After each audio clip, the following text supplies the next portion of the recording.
gracias. Hoy vamos a comenzar una serie que se llama Rompiendo el Ciclo. Rompiendo el Ciclo. Y esta serie va a ser constituida de 10 predicaciones.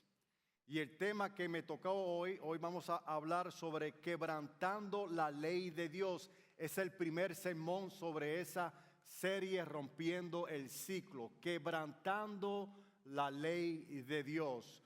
¿Cuántos de ustedes saben que algún día todos nosotros vamos a tener que presentarnos delante de Dios? Algún día. Si eres cristiano o si no eres cristiano, la Biblia dice que toda persona en algún momento va a tener que enfrentar a Dios cara a cara. Unos, afortunadamente, van a estar frente a la presencia de Dios, su Padre. Amén. Pero otros, desafortunadamente, van a estar delante de un juez que está con su martillo ready para decretar el juicio que va a ser en contra de usted. La Biblia dice que los libros serán abiertos y que otro libro va a ser abierto. El libro de la vida de los creyentes va a ser abierto para ver qué recompensa tú tendrás delante de Dios. No para condenarte. Pero para los que no tienen a Cristo, este libro va a ser abierto para ver tus obras. Y si hay siquiera un solo pecado, ese pecado bastará para que el juez pronuncie sentencia sobre tu pecado, hermano. Y no vas a estar en el oso blanco. No vas a pasar tu eternidad en Alcatraz ni en las prisiones de seguridad más seguras en los Estados Unidos. La Biblia dice que todos aquellos que sean condenados por el pecado, que quebranten la ley de Dios, serán eternamente condenados en el infierno. Infierno que fue creado para Satanás y sus demonios. Y todos aquellos que no reciban a Jesucristo estarán en esta prisión con Él. Amén. De eso se trata el pasaje que vamos a estudiar hoy. Vamos a leer las Escrituras en el libro de Éxodos, capítulo 32, del 1 al 20. Y si usted no tiene Biblia, por favor, levante su mano. Si usted necesita una Biblia, porque usted necesita leer esto. Esto es urgente. No puedes irte de esta casa hoy sin que tengas que leer esto. Y si no tienes Biblia, por favor, levanta tu mano. Ahí nuestros líderes tendrán una Biblia para regalarte una. Amén. Deja tu mano levantada para que podamos darte una Biblia. ¿Ok? Entonces yo los invito a todos al libro de Éxodos, capítulo 32. Y vamos a leer desde el versículo 1 hasta el versículo 20. Pero antes que los leamos, se pueden quedar así sentados. Antes de que los leamos, déjame ponerlos un poco en contexto. Vamos a estar hablando de Israel. Israel nos representa a todos nosotros. Israel entró a la nación de Egipto cuando apenas era una familia de 70. La nación de Israel se constituía en 12 tribus, 12 hijos de Jacob, Israel. Entre varios hermanos vendieron a un hijo especial que Jacob amaba con todo su corazón, José. Ellos lo vendieron como un esclavo a los egipcios. Este joven José, era jovencito, fue llevado a Egipto y allá en Egipto Dios lo engrandeció, Dios lo protegió. Al grado de que después del faraón, José era el hombre más grande en todo Egipto.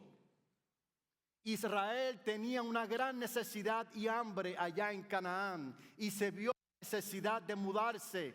Cuando estos hermanos encontraron a su hermano que habían vendido con toda esa gloria, ellos lo llevaron a donde su padre. Y José entonces le hace la invitación al pueblo de Israel, a sus hermanos, a su nación, para que vinieran a Egipto a morar en ese lugar. Los primeros años, mis queridos hermanos, esta nación gozaba de privilegios. A ellos se les dio la tierra de Gosén y comenzaron a crecer en números. Se empezaron a multiplicar. Y mientras el faraón que exaltó a José estaba en vida, él bendecía a este pueblo, lo favorecía. Y el pueblo seguía siendo más grande hasta que ese faraón muere. Y dice la palabra de Dios que los faraones que vinieron después de él se olvidaron de lo que había sido José para Egipto. Y empezaron a temer del pueblo de Israel porque ya estaba siendo poblado la tierra de Egipto de los israelitas. Y tenían miedo de que esta nación los traicionara y se quedaran con la tierra de ellos. Ellos comenzaron entonces a empezaron a cobrarle dinero, empezaron a esclavizarlos, empezaron a abusar de ellos, hermanos. Y por 420 años el pueblo de Israel en Egipto fue esclavizado. Al grado, hermano, que este pueblo lo ponían a trabajar 24 horas al día, 7 días a la semana, con personas detrás de ellos pegándoles con látigo si los veía que no trabajaban. Los esclavizaron y este pueblo comenzó a clamar por la liberación. Hasta que Dios les envía a Moisés. Cuando Dios les envía a Moisés, Moisés fue el hombre que entonces saca al pueblo de Israel. Y aquí es donde yo quiero que ustedes se centren la atención para que puedan tener un poco de comprensión de lo que nosotros vamos a leer. Cuando Moisés va donde Faraón a pedirle que liberte a su pueblo, Faraón se resistió. Y Dios le prometió de que Dios castigaría a Faraón para que su pueblo sea liberado. Dios usó a Moisés y por medio de 10 plagas que significaban los dioses más poderosos de los egipcios, Dios envió 10 plagas y por medio de esas 10 plagas, entonces el faraón no se vio de otra que liberar al pueblo de Israel. El pueblo de Israel vio esas maravillas, como Dios en Egipto, solamente Dios, el gran Dios Jehová de los ejércitos, venció a todos los dioses egipcios. Ellos vieron con sus propios ojos las grandes maravillas. Moisés saca al pueblo de Egipto y comienza su viaje hacia el monte Sinaí. El pueblo de Egipto ve cómo Dios abre las aguas y camina, hermanos, dicen que eran millones de personas, más de 2 millones de personas cruzando en aguas, las aguas fueron separadas y en tierra seca ellos pudieron caminar. Ellos vieron con sus propios ojos estas maravillas que Dios estaba haciendo a favor de ellos, porque amaba al pueblo. Ese pueblo cruzó el Mar Rojo y por 3 meses estuvieron en el desierto hasta que llegaron al monte Sinaí. Cuando llegaron al monte Sinaí, Dios empieza a revelar su carácter para que comenzaran a conocerlo a Él. Dios tenía la intención de que Él fuera su solo guía, su solo rey, que Él fuera el rey de esta nación. Y Dios le dio los mandamientos para que ellos cumpliesen los mandamientos tal como Dios se los había pronunciado. Y entonces es que llegamos al capítulo 32. Ahora con esta historia leemos, hermanos, qué fue lo que pasó después que Dios le promulgó la ley, después que Dios sacó a este pueblo de esclavitud con bendición, con mano poderosa. Dice así las Escrituras: viendo el pueblo que Moisés tardaba en descender del monte, se acercaron entonces a Aarón y le dijeron: levántate, haznos dioses que vayan delante de nosotros, porque a este Moisés, el varón que nos sacó de la tierra de Egipto, no sabemos qué le haya acontecido. Y Aarón les dijo: apartad los zarcillos de oro que están en las orejas de vuestras mujeres, de vuestros hijos y de vuestras hijas, y traédmelos. Entonces todo el pueblo apartó los zarcillos de oro que tenía en sus orejas y los trajeron a Aarón. Y él los tomó de la mano de ellos y le dio forma con buril e hizo de ellos un becerro de fundición. Entonces dijeron: Israel, estos son los dioses que te sacaron de la tierra de Egipto. Y viendo esto, Aarón edificó un altar delante del becerro. Y pregonó Aarón y dijo: mañana será fiesta para Jehová. Y al día siguiente madrugaron y ofrecieron holocaustos y presentaron ofrendas de paz. Y se sentó el pueblo a comer y a beber y se levantó a regocijarse. Entonces Jehová dijo a Moisés: anda, desciende, porque tu pueblo que sacaste de la tierra de Egipto se ha corrompido. Pronto se han apartado del camino que yo les mandé. Se han hecho un becerro de fundición y lo han adorado y le han ofrecido sacrificio y han dicho: Israel, estos son tus dioses que te sacaron de la tierra de Egipto. Dijo más Jehová a Moisés: yo he visto a este pueblo que de por cierto es pueblo de dura cerviz. Ahora pues déjame que se encienda mi ira en ellos y los consuma, y de ti yo haré una nación grande. Entonces Moisés oró en presencia de Jehová su Dios y dijo: oh Jehová, ¿por qué se encenderá tu furor contra tu pueblo, que tú sacaste de la tierra de Egipto con gran poder y con mano fuerte? ¿Por qué han de hablar los egipcios diciendo: para mal los sacó, para matarlos en los montes y para raerlos de sobre la faz de la tierra? Vuelve del ardor de tu ira y arrepiéntete de este mal contra tu pueblo, Dios. Acuérdate de Abraham, de Isaac y de Israel, tus siervos, a los cuales has jurado por ti mismo y le has dicho: yo multiplicaré vuestra descendencia como las estrellas del cielo, y daré en vuestra descendencia toda esta tierra de que he hablado, y la tomarán por heredad para siempre. Entonces Jehová se arrepintió del mal que dijo que había de hacer a su pueblo. Y volvió Moisés y descendió del monte trayendo en sus manos las 2 tablas del testimonio. Las tablas escritas por ambos lados, de uno y de otro lado estaban escritas. Y las tablas eran obra de Dios y las escrituras era escritura de Dios grabada sobre las tablas. Cuando oyó Josué el clamor del pueblo que gritaban, dijo a Moisés: alarido de pelea hay en el campamento. Y él respondió a Josué: no es voz de alaridos de fuertes, ni voz de alaridos de débiles, es voz de cantar, oso lo que oigo yo. Y aconteció que cuando él llegó al campamento y vio el becerro y las danzas, ardió la ira de Moisés y las quebró al pie del monte. Y tomó el becerro que había hecho y lo quemó en el fuego y lo molió hasta reducirlo a polvo, que esparció sobre las aguas y lo dio a beber a los hijos de Israel. Les preparó juguito de oro para que lo tomaran. Señor, bendice tu palabra, Padre. Confróntanos, querido Dios. Yo sé que tu palabra es fuerte, Padre, pero necesitamos que hoy toques las fibras más íntimas de nuestro corazón para que podamos respetarte, para que podamos honrarte, Señor, y para que te podamos dar el lugar que te mereces, porque tú y solo tú eres el Dios adorado.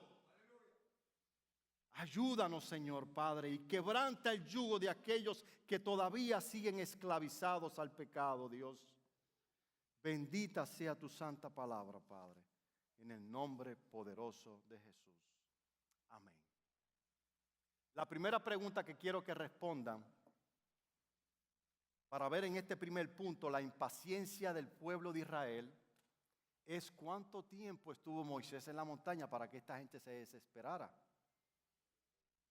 ¿Cuánto tiempo estuvo Moisés en la montaña? Éxodo capítulo 24, versículo 18 dice, entró Moisés en medio de la nube y subió al monte y estuvo Moisés en el monte 40 días y 40 noches. Es un tiempo bastante considerable, ¿verdad que sí? Yo me imagino yo decirle a mi esposa, mi amor, me voy por un retiro. Voy a ayunar, voy a orar, voy a leer la palabra, voy a meterme con Dios. Vengo ahora. ¿Y cuánto tiempo? 40 días. ¿Cuánto? 40 días. 40 días estuvo Moisés. Mas sin embargo, hermano, eso no es ninguna justificación para que el pueblo se impacientara y tomara la decisión que ellos tomaron. Y aquí yo quisiera resaltar varias consecuencias a causa de la impaciencia, al grado que nosotros no las podamos aplicar. La número 1 es tomar decisiones dominadas por la impaciencia nos llevará a un 99.9% de riesgo de terminar en el fracaso. La impaciencia hay que contenerla. No te dejes dominar por la impaciencia. El pueblo de Israel se impacientó que no veían que la obra continuara. El hecho no es que Moisés los haya dejado. Moisés dejó líderes en el pueblo para que se ocuparan de este pueblo. Ellos tenían que esperar con paciencia cuál iba a ser lo próximo que Dios iba a hacer con ellos. ¿No le pasa a usted lo mismo, hermano? Está orándole a Dios, quiere que Dios haga algo a su favor y como que nada ocurra. Espere en el Señor, sea paciente porque el Señor aparecerá. Amén. Ser impaciente no te aportará nada positivo.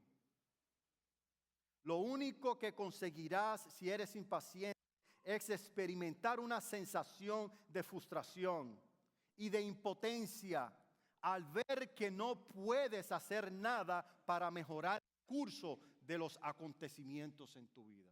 Lo mismo que le pasó al pueblo de Israel. Además, esta sensación te harán que empeore tu estado de ánimo. Cuando eres impaciente, tus emociones pueden traicionarte.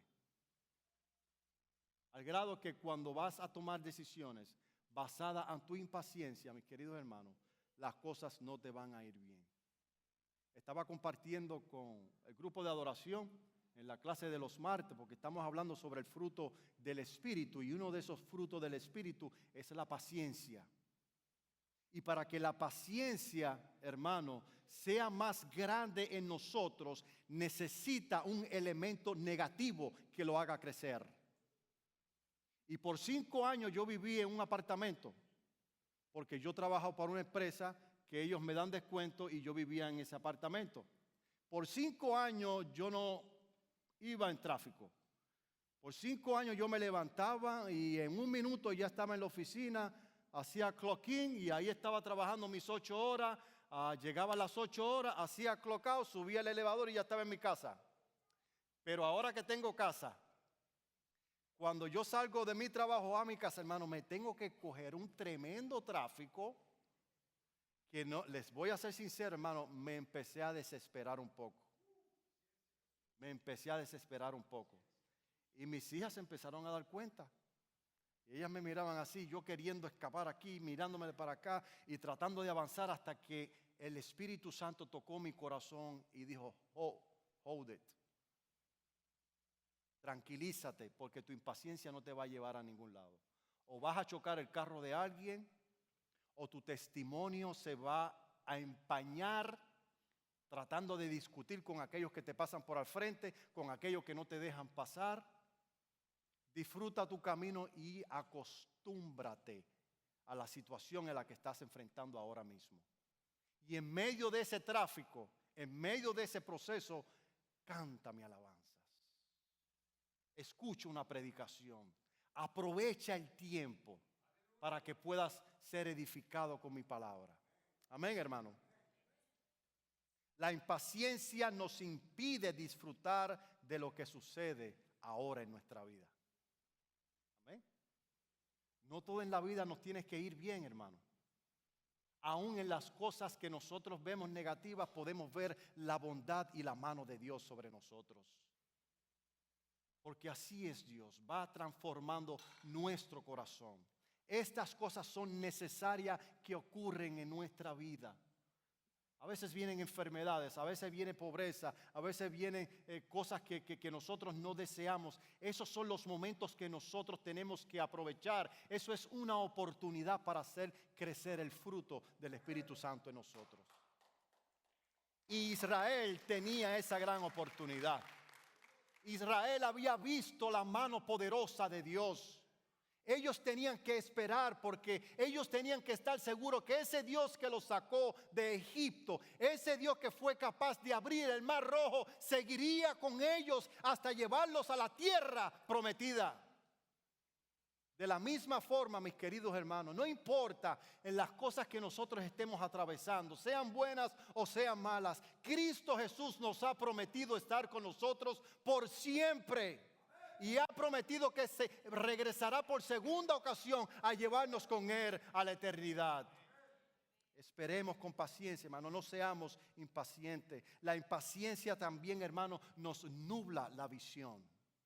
Nos nubla la visión. La impaciencia también refuerza nuestras emociones negativas. No nos da nada positivo. Vivir sintiendo impaciencia te convertirá en una persona ansiosa y estresada y angustiada, que tiende a ver siempre el lado negativo de cada situación.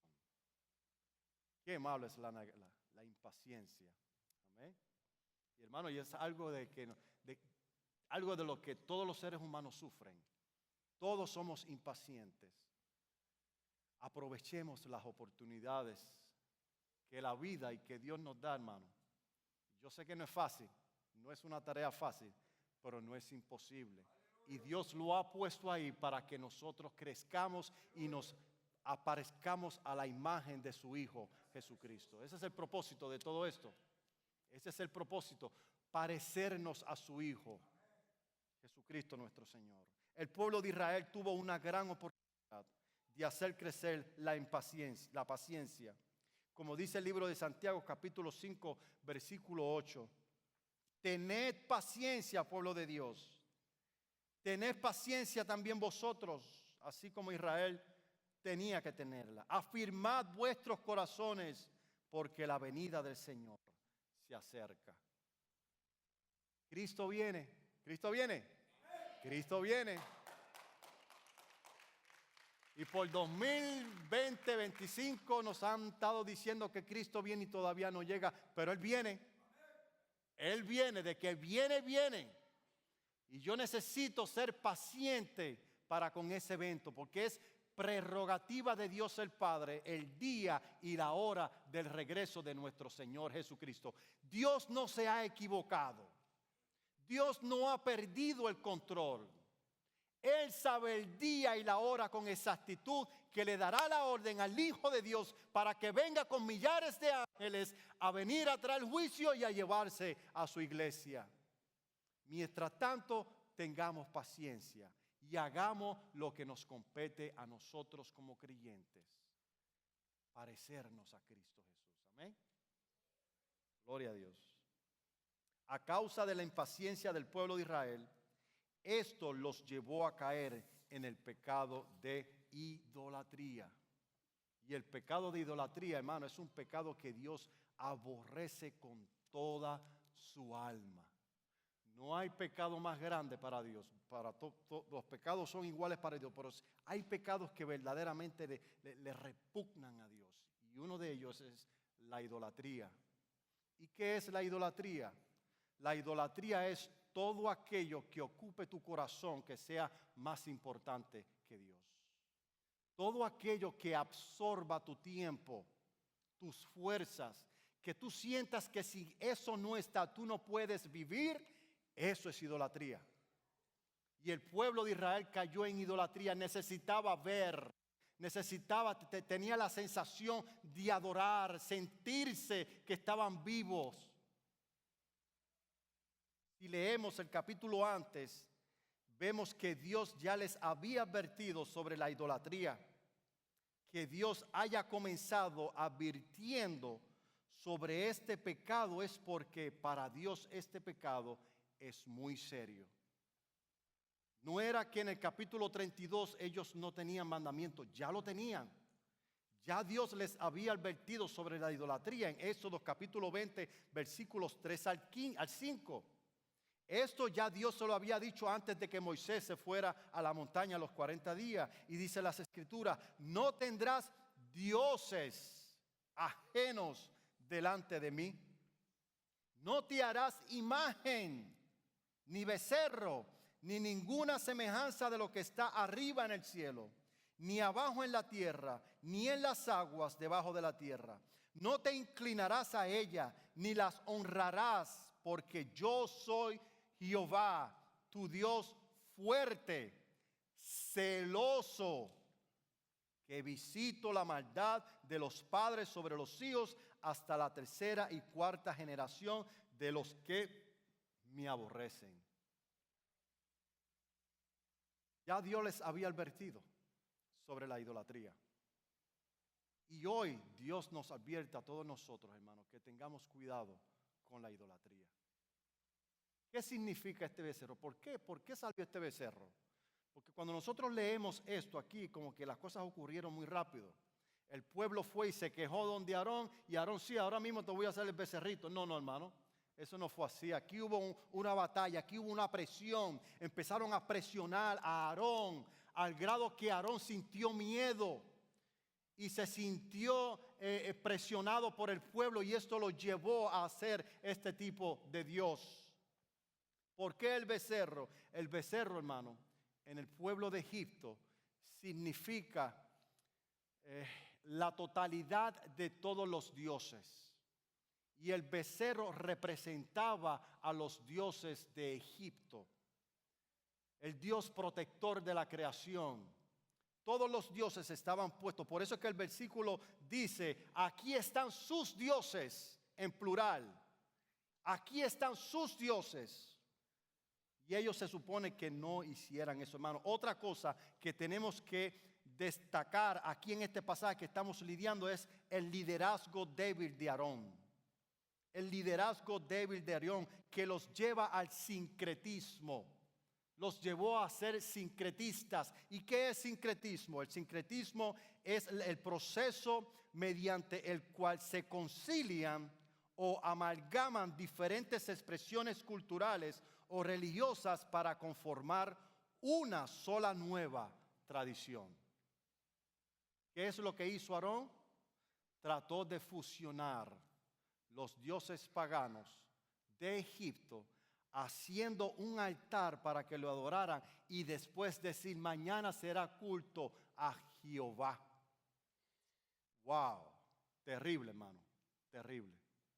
Ese sincretismo, mis queridos hermanos, lo vemos hoy en muchas iglesias. En muchas iglesias estamos viendo ese sincretismo, una mezcla de prácticas mundanas entrando en la iglesia y haciéndola pasar como si fueran cosas bíblicas. Y eso fue un gran problema. La falta de liderazgo en la iglesia, hermano, puede llevar a la iglesia al sincretismo. Imagínense como si nos cogieran toda la congregación, a mí, al pastor Chuy, nos encarrilaran ahí en una esquina y ustedes nos quieren obligar a hacer cosas paganas del mundo para que la iglesia se vea chévere, para atraer a la gente. Vamos a traer aquí a Shakira para que cante, Nelly.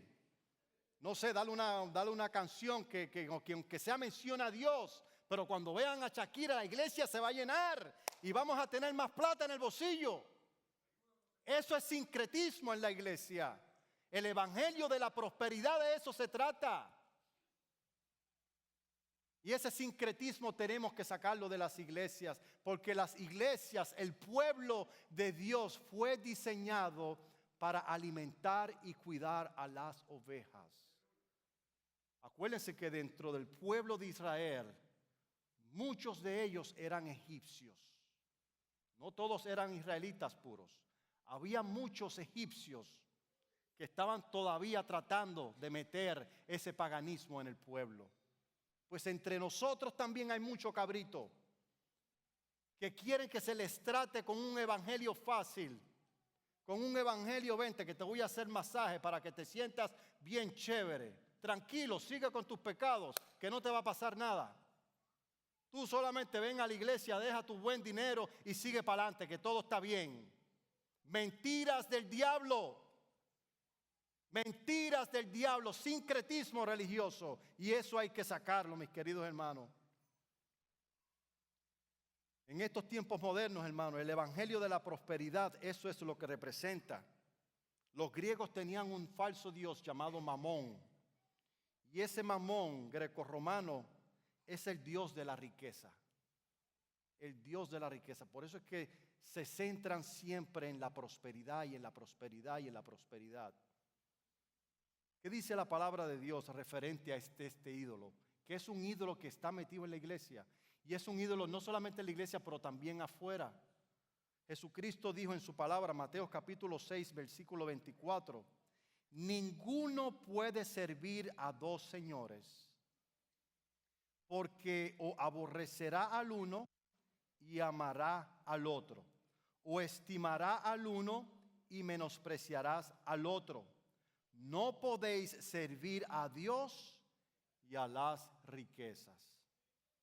Hago un paréntesis, no es que las riquezas sean malas, es el amor a la riqueza lo que sigue propagando la maldad. Raíz de todos los males es el amor al dinero. Este es el Dios más grande que hoy existe en nuestra sociedad que estamos viviendo. El dinero. Repito, no es que el dinero sea malo, ni la riqueza. El amor a ese dinero es la raíz de todos los males y es la causa de que los males se sigan propagando en nuestra sociedad. A causa de este pecado de idolatría, Dios estuvo al borde de exterminar a Israel, hermano. Hoy, al grado de que hoy por hoy, cuando se habla de Israel, la gente diría, ¿y quiénes son esos? ¿Quién es Israel? No, yo nunca he escuchado ese nombre. Porque eso era lo que Dios iba a hacer con esta nación. Los iba a dejar desplomados como Sodoma y Gomorra. Usted va donde está Sodoma y Gomorra y allí no hay nada, pura tierra. Allí y además es una tierra que no produce nada. Por eso es que no han construido alrededor de ella. Porque está maldita esa tierra. Y eso era lo que Dios quería hacer. Mira lo que dice en Deuteronomio capítulo 6, versículo 14.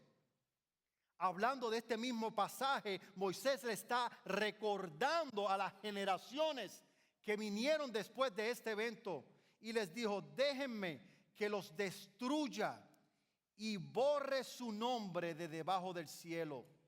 Y yo te pondré sobre una nación fuerte y mucho más numeroso que ella.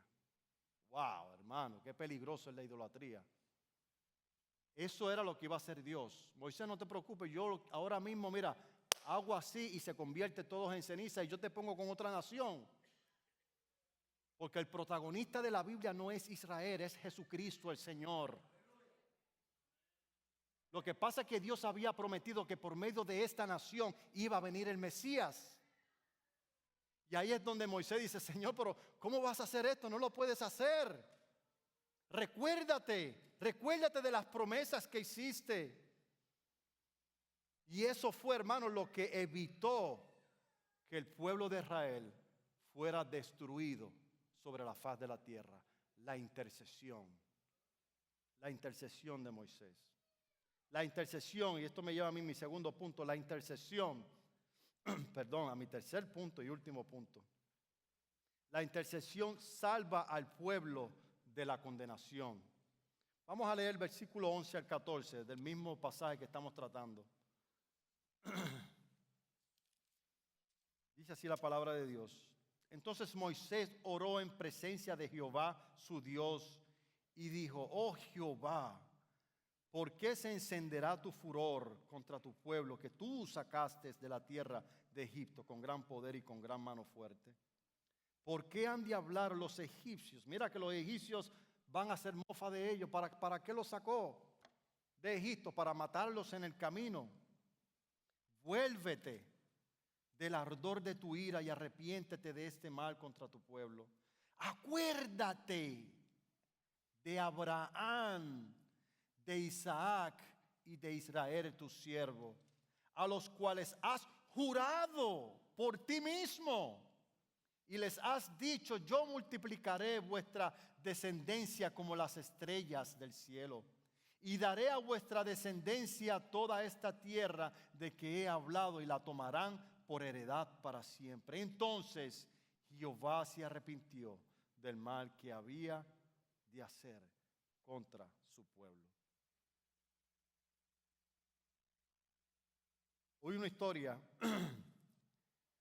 en la primera carta de Samuel, capítulo 25, donde David estaba en guerra y estaba en un desierto de Parán. Y allí en esa tierra de Parán se encontraron a unos pastores que estaban pastoreándonos unas ovejas, y estos pastores se encontraron en esa encrucijada donde no sabían si a dónde ir porque podían morir porque estaban en medio de una guerra. Y estos pastores pertenecían a un hombre que se llamaba Nabal. Este Nabal tenía una esposa que se llamaba Abigail, que eventualmente vino a ser esposa de David. Por varios días David cuidó de estos pastores, pero cuando se acabaron las provisiones, David, enterándose de que esos pastores pertenecían a Nabal, y Nabal era un hombre muy rico, envió mensajeros con ellos para que le enviaran provisiones para que ellos pudieran seguir el camino. Cuando este hombre Nabal oye el nombre de David, lo que dice es con desprecio: ¿y David? ¿Quién es David? Para que yo saque de lo mío para darle a ellos. ¿Quién es el hijo de Isaí? Yo no sé quién es. Fuera de aquí. Cuando estos mensajeros volvieron a donde David, y escuchando David que Nabal había tomado esa decisión, se enojó y decidió en su corazón que hoy todos en esa casa van a morir por humillar al rey David. Y cuando el rey David montó a sus 400 hombres, todos armados hasta los dientes, cuando iban cabalgando en caballo para ir donde Nabal, para matar a toda su gente, hermano, eran todos, los iban a matar a todos. Abigail se entera por uno de los pastores lo que David iba a hacer. Y esta Abigail coge comida y coge vino, y antes de que David llegara a la casa, ella se para frente de David y empieza a interceder por la casa de Nabal. Y tal fue la discusión que tuvo Abigail, que pudo convencer a David de no masacrar a este hombre, a Nabal, con toda su gente. Se arrepintió David y se volvió. Cuando Abigail vuelve, encuentra a este hombre que tiene un banquete con todos sus amigos, con todos sus criados, sin saber ellos que ese día los iban a masacrar a todos. ¿Se imagina usted, hermano? ¿Cuántas veces Dios no ha sido provocado a ira por este mundo? Y ni siquiera, y nosotros seguimos festejando como si nada hubiese pasado. Seguimos quebrantando la ley de Dios. Una y otra vez nosotros los predicadores decimos que el adulterio es malo, que la fornicación es mala. Le decimos a la iglesia que no puede unirse en yugo desigual con los incrédulos, que no tienen que ser idólatras. Constantemente los pastores, los predicadores, estamos diciéndole al mundo: tienen que arrepentirse de sus pecados, porque si no se arrepienten de sus pecados, el juicio de Dios va a venir a su vida. Pero eso no les importa, sino que siguen con sus pecados porque aman sus pecados. Ese es el Dios de sus corazones. Por eso es que no quieren obedecer a Dios, porque aman lo que hacen, no quieren arrepentirse. Y una y otra vez Dios se enoja con ellos y todavía no los ha exterminado.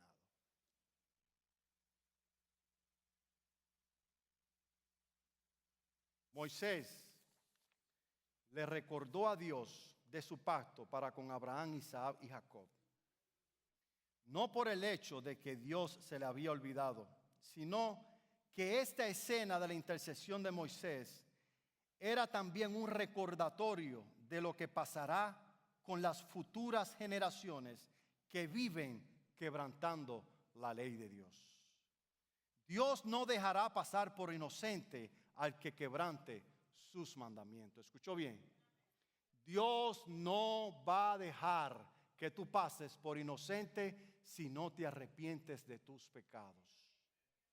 Salmo 5, 4 al 6 dice, porque tú no eres un Dios que se complace de la maldad. El malo no habitará junto a ti. Los insensatos no estarán delante de tus ojos. Aborreces a todos los que hacen iniquidad. Destruirás a todos los que hablan mentira. Al hombre sanguinario y engañador abominará Jehová. Ya Moisés no está entre nosotros, mis queridos hermanos. Y nosotros no somos diferentes al pueblo de Israel. Somos iguales de pecadores que ellos. Y la pregunta es, ¿y quién intercederá por nosotros?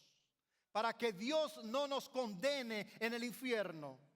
Porque esa es la paga que tenemos pendiente ante el gran juez justo y todopoderoso. Horrenda cosa es caer en manos de un Dios vivo. ¿Quién intercederá por ti?